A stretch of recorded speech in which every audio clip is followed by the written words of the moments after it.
আমার আজকের আলোচনার বিষয়বস্তু রহস্য ঘেরা তারেক রহমান। আপনারা সকলেই জানেন তারেক রহমান একটি অতি পরিচিত নাম। বিএনপির রাজনীতির সঙ্গে তিনি যুক্ত। সম্প্রতি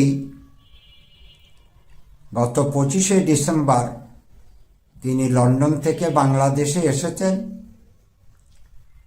দলের হাল ধরেছেন দলের চেয়ারপারসন বা চেয়ারম্যান। তারেক রহমান সাহেব সম্পর্কে কিছু কথা। ত্রয়োদশ নির্বাচন 12ই ফেব্রুয়ারি অনুষ্ঠিত হতে যাচ্ছে। জনগণ ভোট দেবেন। কাকে ভোট দেবেন? ভোট একটি পবিত্র আমানত। সঠিক লোককে ভোট দেওয়াই জনগণের কর্তব্য। আমি খুব দুঃখের সঙ্গে বলছি, বিএনপির ইতিহাস আমরা জানি, খুব ভালো বলা যাবে না। তাদের সময় খুব সুশৃঙ্খল পরিস্থিতি ছিল, ভালো ছিল এমনটি আমরা বলতে পারি না। অসহনীয় বিদ্যুতের লোডশেডিংয়ে জনজীবন অতিষ্ঠ হয়ে গিয়েছিল। এই সেই বিএনপি 17 বছর পর আজকে তারা আবার নির্বাচনের মাঠে এসছেন, অনেক ভালো ভালো কথা বলছেন। দুঃখের বিষয়, তারা তাদের পুরনো ইতিহাস বা পুরনো কার্যকলাপ সম্পর্কে কোনো রকম দুঃখিত নন। আসলে এই করবেন সেই করবেন, নানা রকম প্রতিশ্রুতি দিচ্ছেন। এই প্রতিশ্রুতির ওপর কতটা আস্থা করা যায়? তারেক রহমান সাহেব এখন পর্যন্ত যতগুলি মিটিং করেছেন সবগুলিতেই বিএনপির গুণগান জয়গান হয়েছে। বিএনপি একটি খুব পবিত্র সৎ দল, এমনই বলার তিনি চেষ্টা করেছেন। আমি খুব দুঃখের সঙ্গে বলছি, তারেক রহমান সাহেব যাদেরকে মনোনয়ন দিয়েছেন তাদের মধ্যে ভালো লোকের সংখ্যা, বহু ঋণ খেলাপি রয়েছেন, অনেকে দ্বৈত নাগরিকত্বও তাদের আছে। এমন সমস্ত লোককে বিএনপির পক্ষ থেকে মনোনয়ন দেওয়া হয়েছে। তারা আগামী জাতীয় সংসদ নির্বাচনে অংশগ্রহণ করবেন। আমাদের মনে আছে বিএনপির আমলের হাওয়া ভবনের কথা। দুর্নীতিতে চ্যাম্পিয়ন হয়েছিল বাংলাদেশ তাদের, এটিও আমরা জানি। যা হোক, তারেক রহমান সাহেব দীর্ঘ 17 বছরে লন্ডনে ছিলেন। হঠাৎ করেই বাংলাদেশে আসাটা তার আকস্মিক বা হঠাৎভাবেই হয়ে গেছে, আমরা এমনটি বলতে পারি। তিনি নিজে মুখে বলেছিলেন তিনি ইচ্ছা করলেই বাংলাদেশে আসতে পারেন না। তাহলে কাদের সহযোগিতায় তিনি এসেছেন, কাদের উদ্দেশ্য পূরণ করার জন্য তিনি এসেছেন, তিনিই বলতে পারবেন।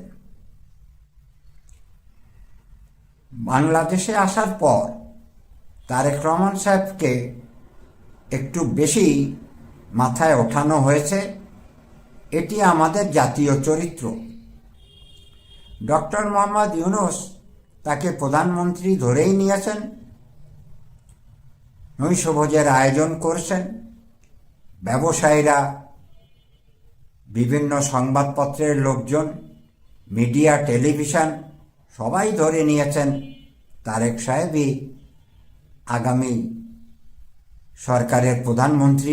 সেটিতে আমার কোনো আপত্তি নাই। জনগণ যাকে ভোট দেবেন তারাই হবেন, এটি আমার আলোচ্য বিষয় নয়। কিন্তু বিএনপির চারিত্রিক বৈশিষ্ট্য আমাদেরকে জানতে হবে, বুঝতে হবে।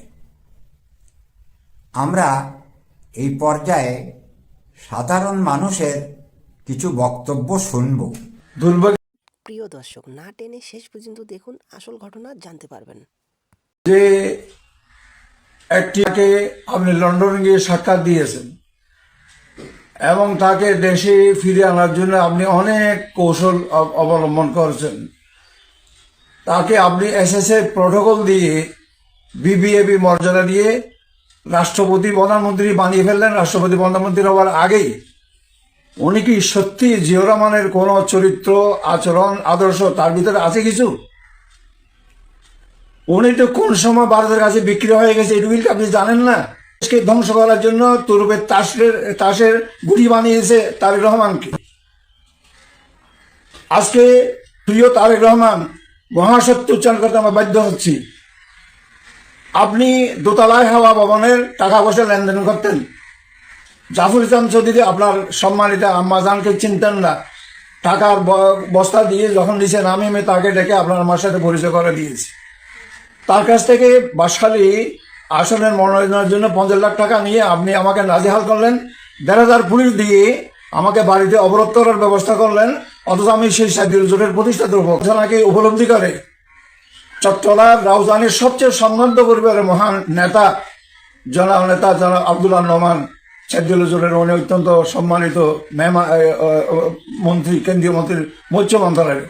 উনি আমার বঞ্চনা দেখে উনি আমাকে 2টা শিপের লাইসেন্স দিলেন। পরে উনি আমাকে হাত ধরে কান্না জড়িত কণ্ঠে উনি বললেন যে হুজুর আমাকে ক্ষমা করবেন, যে তারেক রহমান বলেছেন এই 2টা শিপের লাইসেন্সে 20 লক্ষ টাকা চাঁদা দিতে হবে। মাননীয় প্রধান উপদেষ্টা, যে লোক একজন জাতীয় নেতার থেকে, যে সাহিত্যের প্রতিষ্ঠাতা, 20 লক্ষ টাকা চাঁদা নিতে পারে, সেই লোক কিন্তু স্বপ্ন দেখছেন। দেশটা কি আপনি তারেক রহমানের মাধ্যমে ভারতের কাছে তুলে দিতে চান? এটা বিরোধী দলে থাকবে, তারেক সাহেব বিরোধী দলের নেতা হবে, এই যথেষ্ট ওনার জন্য। কারণ উনি কিন্তু বাংলাদেশের ফার্স্ট মাফিয়া, এটা সবাই জানে। এবং উনি কোনো পীরের দরবারে যে মাটি কাইটে আমাদের মতো ঝাড়ু দিয়ে চরিত্র সংশোধন করে নাই। সব দল তো রাজনীতি করে মানুষকে দেওয়ার জন্য, এটা তারা প্রমাণ করছে যে আমাদের প্রত্যেকটা লোক নিজে টাকা দিয়ে দল করে, আর ওই সব দলে তারা টাকা নিয়ে দল করে। এটা প্রমাণিত, সব দিক থেকে দেখলাম, সব দেখছি বারবার। এবার হবে দাঁড়িপাল্লার, সব তো দেখছি, তাদের আর কি দেখবো? এখন জামাতকে একটু আমরা দেখতে চাই। বিএনপি যেসব কার্যকলাপ আরম্ভ করে দিচ্ছে অনেক ভয়ঙ্কর করতেছে। বিএনপি আমাদের মতন গরিব তে পারবো, লাস্টিং করতে পারবো, এমনি তো মদত নাই, তুই আমরা খেয়াল হইতেছে। এটা কিন্তু রাইট কথাটা। আমার তো বেশিরভাগ দানে আমি পছন্দই করি না, আমি তার পছন্দই করি না, এক কথা শেষ। কিছু বাদ দিয়ে আমি জামাত ইসলামে আজ থেকে জয়েন করলাম। পুরাতন বিএনপি, আমি পুরাতন বিএনপি, এখন ওদেরকে ভালো লাগে না। এখন নয়া আওয়ামী লীগ আছে, নয়া মেলা হচ্ছে।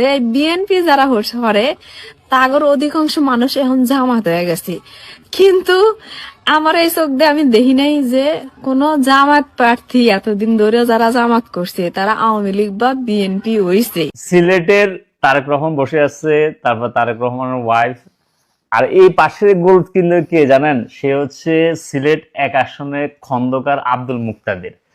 সরকার ব্যাংক তার কাছ থেকে 800 কোটি টাকা, রিপিট 800 কোটি টাকা পাবে, মানে ঋণ খেলা নমিনেশন দিছে।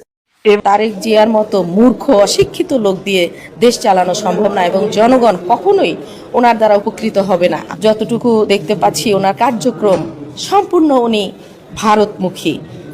অবশ্যই ভোটারদের প্রতি একটাই আহ্বান থাকবে, আপনারা বুঝে শুনে আগামী 5 বছরের জন্য আপনাদের প্রতিনিধিকে সিলেক্ট করবেন না, যার কারণে আগামী 5 বছর আপনাদেরকে পস্তাতে হয় এবং আপনারা নিজেরাই বলেন কেন এই ভুলটি করলাম।